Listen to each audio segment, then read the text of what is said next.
when we were kids, life was very simple. Even of all the people around us, if you have the money, you will buy a home. If you don't have the money, you will rent a one.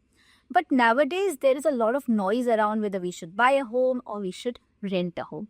So, and there are a lot of Excel calculators, Excel sheets where we put our personalized numbers and check whether it is beneficial to buy the home or ready to own. Here is my take on real estate. Very simple.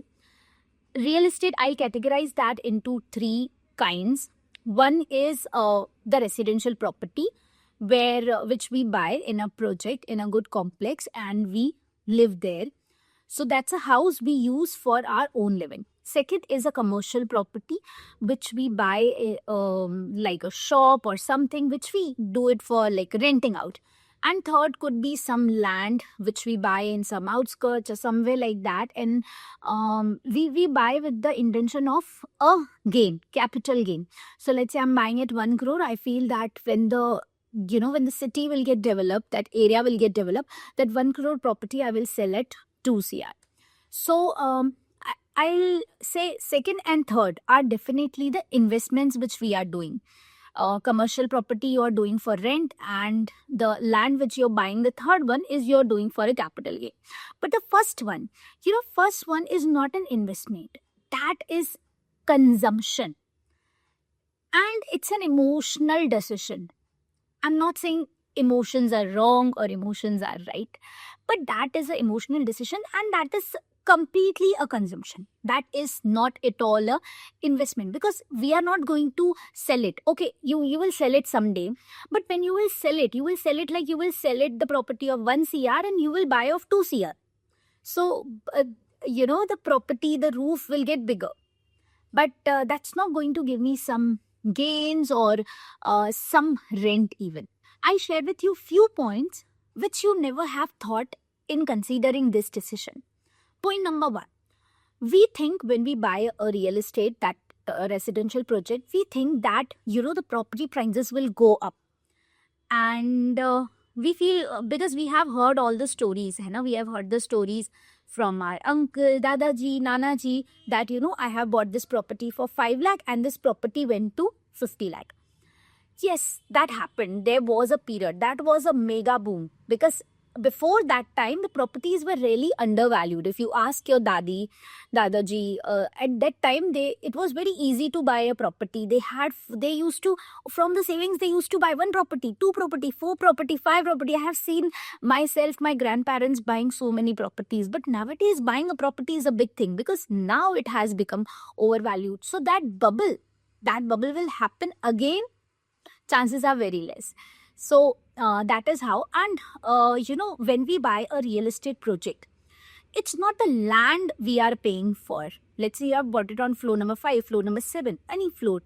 You are paying for all the amenities which you are getting, like gym or a clubhouse and swimming pool, a lot of amenities. So when I'm buying of 1 CR, that out of 1 CR, 50 lakhs I'm paying for the property, for the house, and 50 lakhs I'm paying for all the amenities. Now after few years, what will happen?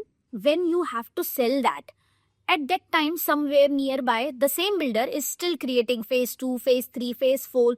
So you tell me, whoever the buyer comes, that buyer will buy from you the old second-hand flat, or the buyer will buy from the same builder, in phase 2, phase 3, some under construction, something like that, right? So, I have also put up the article in the description, which will show you that there was a time, we feel that the prices go up, but there was a time where the prices crashed, where the prices were stagnant too and crashed also.